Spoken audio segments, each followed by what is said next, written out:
Hey guys, Scott Fishman here with a great guest, continuing with MLW. He's one of the veterans, excuse me, veterans within the locker room. The big LG, Doc Gallows, how you doing today? I'm doing great, Scott. Always great to talk to you. Thanks for having me on. Of course, this is an exciting time for MLW. You've been part of many wrestling promotions. Yeah, What's kind of the feeling do you get? I mean, you've been part of MLW for a while now. yeah. You've been part of WWE, TNA, all of them. What compared to what we're feeling right now when it comes to MLW, they have their weekly program now, Fusion, where you're getting to tell better, not better, but more storytelling, as opposed to those monthlies. And then, you just get a feeling, as these television deals, international partnerships, what's kind of your stance on what we're seeing now from MLW? Man, the biggest thing that I can say is you feel an all-around hunger from the talent to the crew to the backstage to the office. MLW feels more harmonious, if you will, than a lot of companies that I've worked in and around. And the good thing about Court Bauer is there's an open door policy. So if you have a concern, you have an idea, it feels to me like there are open arms and it's answered and it's considered, which is nice from a talent standpoint. But overall, man, I feel real energy in the product right now. MLW Fusion has really taken off since its rebirth here, which I think has just been about a month long. But I feel like too MLW is one of the most, if not the most accessible nationwide wrestling promotion that there is right now. It's free. MLW Fusion is free on YouTube every Saturday night. It's free on BN Sports. Just inked the deal with New Japan World, who obviously I'm very familiar with from years past. So yeah, it's exciting, man. There's an energy in the air. It gives me a feeling. I've had a lot of fun on these MLW tapings and kind of getting to step outside of the box from what a lot of the national companies do. Like that tables match we had in Chicago, we came up short against the Skyscrapers. I will say that we will deliver tag team gold there. The MLW tag team titles have eluded us, but we're going to add those to the big mantles. But yeah, it feels like kind of like when I was a fan in high school, like in the late '90s, early 2000s, because MLW does have an edge to it, and I personally love that type of a working environment. Yeah, the feeling that I think, for better or for worse, it seems like a lot of companies have become a little bit more corporate. They have a lot of there's a lot of middlemen when it comes to like creative decisions and what we see on the product. And it's all about, it's about making money in business. But like you Sure. mentioned, it's kind of MLW is kind of that feeling of pro wrestling at its core and just deliver. And Court is the one that you go to, and he's the ultimate decision maker. I mean, it's not, all these men at a giant table where they're making all the decisions. So I think that makes a difference. It's not, wrong or right that other companies have that structure, but it's nice to have an option where we can go for those the traditional pro wrestling side of things. 100%. I couldn't agree with you more on that. It's a beautiful thing having Court there, and we have a long-standing relationship. We were talking earlier via text about some upcoming MLW business, and Court literally had he still had paperwork from when he first wrote for me 20 years ago when I was in developmental in WWE. So it's cool to come full circle and be back working with somebody like that. And yeah, it does. It feels like gritty pro wrestling. And a lot of the national, international companies, everyone has sponsors to answer to and investors and things like that. But when you look at MLW, another thing that I just love is one of the main sponsors on board is Don Gatto Tequila, owned by Danny McBride. And I've personally been a fan of Danny McBride and his comedy for years. And if you are a fan, you can kind of feel that through the wrestling because I assure you, Danny McBride's not calling in any strict constraints on what happens in a pro wrestling ring or around it for MLW, which is a nice thing to have.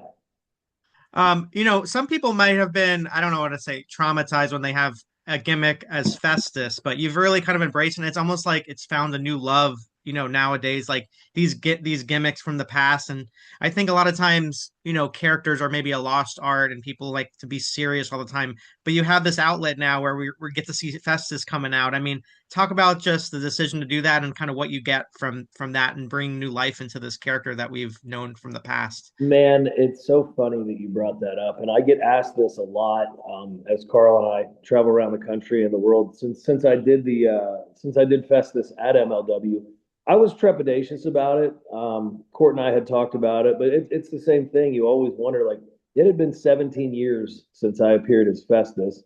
And Festus is one of those ruthless aggression era characters that could be questionable and depending on your audience and all of that. So I didn't know if one, people would remember, or two, people would embrace it, but it ended up getting a hell of a reaction, and I ended up really enjoying doing it. And it's just, a nostalgic wink at the past. I don't think it's something that you can do every week or every month, but I think that in the right situation, you can dust it off, and it gives people a happy moment, and that's what it's all about. That's the business we're in. Yeah, it's fun to see those characters take off. I mean, when you look at a Danhausen or a Leo Rush and you see the reaction from the crowd, when on paper it may, sound ridiculous, but when it's pulled off by like yourself and the others, it takes a special kind of performer to kind of pull off what you guys are doing. So definitely mad respect on that end for sure. Yeah, I mean, I think it's the old circus analogy with professional wrestling. I still feel like every event should have a little bit of something for everybody. And when you take the characters completely out of it, you've gotten rid of the tightrope walker or the bearded lady or whatever. You need to have something that everybody can kind of that resonates with everyone. And people, who enjoyed those characters in the past and enjoy the new ones now, I think that that's something they can sink their teeth into. So yeah, I'm happy to do Festus. I just don't think we can overexpose him, if you will. Right. Less is more in this sense. Absolutely. When you talked earlier about Court and how he open door policy when it comes to ideas or think maybe even criticism. Can you kind of pull back the curtain a little bit and give us like an example of a time where he kind of took in your feedback and kind of used it? Yeah, and this, I don't even know if I should talk about this or not, but we were doing the big tables match in Chicago, which I said how much I enjoyed earlier. And I felt like, you've got Bishop Dyer or Baron Corbin again now. You've got Donovan Dijak. You've got Machine Gun. You've got myself. You're taking the rules out of this thing. We're going to fight all over the building. There are going to be people getting smashed through tables, people getting hit with weapons. And I said, Court, I don't know that the other three would want to do this, but I feel like there has to be blood. And he said, in this match, I agree with you. So I volunteered that and took it upon myself because, again, it goes back to you don't need it all the time, but those stipulation matches or gimmick matches or whatever you want to call them, that I grew up on. If everybody's getting smashed up like that, there should be a little blood flow, and he agreed on that, and us having that conversation kind of renewed the vigor of our relationship to where I've been giving him some ideas on different merchandise and stuff like that, and it's always it's a two-way conversation. So I think that's a great thing, not just for me, but it's really helpful for the young talent as well, because that can be an intimidating thing the first time I remember the first time I knocked on Vince McMahon's door, I could barely get my words out, and I don't know how receptive he was to what I had to say anyway. So if you have somebody that you can go and and talk to or pitch an idea to, and it won't be just immediately shelved or pushed to the side or get an eye roll, I think it's a positive. Is that kind of advice that you pass along to younger talent is to not be afraid to speak up and if you believe in yourself and a lot of Yeah, I think if you believe in yourself, you need to be able to speak up. You need to find the proper channels to do it. I got in trouble many years ago in my young 20s in WWE because I didn't understand the hierarchy that you had to ask permission from one person to talk to the next. But once you kind of know how the ebbs and flows work and how the chain of command is, I think absolutely, if you have something that you feel strongly about, you should voice your opinion. And you should also know that you very well likely may be told no, but at least you'll feel better that you got it off your chest. for sure. I think that's true in any line of work in a lot of ways. Talk about you're part of this Contra Mercs. We have the Civil War element and the dynamic. I mean, we know you and Carl Anderson, but then you add in Mads and others. Talk a little about how that come together and kind of what you see for the future of that as you're kind of elevating others and bringing the spotlight on others too through this.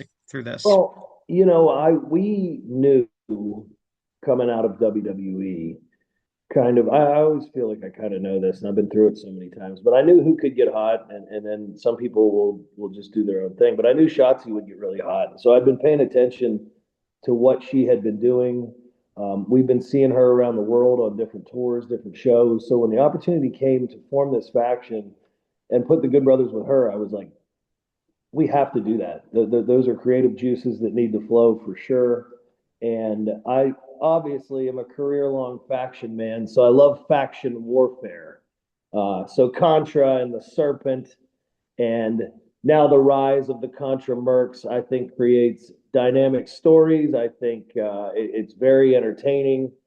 And I think that if you have a civil war within MLW for the most powerful faction, it's going to do nothing but delight the fans because there are so many different avenues we can take with it. And as you're seeing already, there are new characters that will be introduced, and it'll help them along as well, as factions have helped me along in the past. But do you find the challenge because factions have been done so well, but also not so well, but there's just so many that it's like a delicate balance, I think. So how is it finding it in 2026 when there's so many out there to make yours stand out? Man, I've been lucky that the ones I've been a part of have been a massive success. So I kind of always just believe that they will, from straight edge society to aces and eights to of course, Bullet Club, and then the OC and the stuff that came out of that. But I think when you look around and you see a room and you have a solid group of performers, like-minded individuals, who are on the same page and have good ideas, you know like the first, I always judge this too. The first piece of merchandise. So we all talked about how the shirt should look, and I love that first Contra Merc shirt, which probably is debuted on TV last week or will this week. But I that iconic Bullet Club shirt. You have to have something that somebody wants to rep, somebody wants to wear, somebody's not embarrassed to be wearing a wrestling shirt to a party, and I think that fits in with it. And I think that if the fans can see that we're having fun with it, they'll have fun right along with us. Yeah. And you talked about skyscrapers. We have another Bishop, a part of the skyscrapers now, Josh Bishop, now that Bishop Dyer has exited. Yeah. When I spoke to him, he mentioned guys like yourself have been instrumental in helping him along. I mean, talk about getting to know him, how he's getting this opportunity now on a bigger level to kind of show what he's made of, and your just overall thoughts on his future. I think that Josh Bishop has a ton of untapped potential. Carl and I have a couple of guys that we've met out in the independent world that we keep an eye on, and he's one of them. Him and a guy named Joe Alonzo, and then of course my own son, which obviously I'm gonna lean that way. CJ Gallows, who's debuting in MLW soon as well. Amazing. But Josh has a massive upside. He reminds me a lot of myself when I was young. He's young, he's hungry, he'll do anything for the cause. So with Josh, sometimes that youthful exuberance, I say, brother, this is not the place for you to jump off the side of the building in some of these situations. I've seen him in other companies and stuff, but I love the excitement. I love the enthusiasm, and I think that it's just a little bit of fine tuning, and Josh is going to do great things. He has a great look, and I think he'll be a great character in the business and go much further than we've seen so far. So I love that he has this platform, and I love that he has someone like Court Bauer to guide the way. And then, of course, when we're not hitting him with chairs, he can come and ask Machine Gun and I for advice as well. What are your thoughts on Bishop going back to WWE and having this other opportunity? It's interesting to see it. We're such an interesting landscape where anything can happen at any time, and just because one door closes doesn't necessarily mean it's forever, right? So, It's as such you've an shown, I mean, and you'll probably agree with me on this. It's the last few years, and right now you can feel it again. It's like it's such an interesting time on the industry side of the wrestling business. The winds of change, everything ebbs and flows. The one thing I always say is the only constant in this business is that it always changes. So, you start to look at, oh, well, people are leaving WWE because TKO is doing restructuring. I love seeing stuff like that because I know the people that decided to leave are going to do great things, and it changes up the marketplace for everybody else. I was just I've been working with Corbin a lot here on the outside, and we came into WWE my second run in 16, Carl's first together, and we kind of became friends because we were just coming into this new thing together. And then he had never been a wrestler outside of WWE, so we've talked a lot, and we had an awesome tour of Australia together, and he already knew that he was going and didn't directly say it, but we kind of had the inkling, and I'm very happy for him. I think that he's a guy that you saw him. work that character and different dimensions of it inside of WWE before, and now he's got a new paintbrush, and he's got an opportunity. So I hope that he gets used in a positive light because he's a hell of an in-ring performer, and I don't think he gets the credit that he nearly deserves. A guy his size who can move the way he can move, who can work in the ring like he can work, and who has a good. He's an intelligent guy, and he has a good fundamental understanding of the business as well. So he's always been a pleasure to have around and do business with, and I wish him nothing but the best. Yeah, he's another one that was given, this down on your luck character, we're gonna throw this at you, and he always embraced it and kind of He made made the the best most of of it it. though. Yeah. Yeah, 100%. That's an all around performer. So I mean, you gotta take your hat off to that guy for sure. Yeah. You talked about your son, CJ. I mean, dream scenario here with him following in dad's footsteps, you getting to work with him. Also, AJ Styles' son as well. So we're getting seeing like this next generation of Bullet Club. Do you and AJ talk about passing along this knowledge? I mean, it's just a special time that within this short amount of time, both your sons are involved. So it's got to be a special kind of It, experience. it is so fun that you brought that up. Avery Styles just made his debut. Carl and I decided to kind of take a weekend away from traveling all over the place next weekend. CJ Gallows, Avery Styles, and the Good Brothers were doing a 3-day loop through Georgia and up into Knoxville, Tennessee. Avery's going to be along with us. Nice.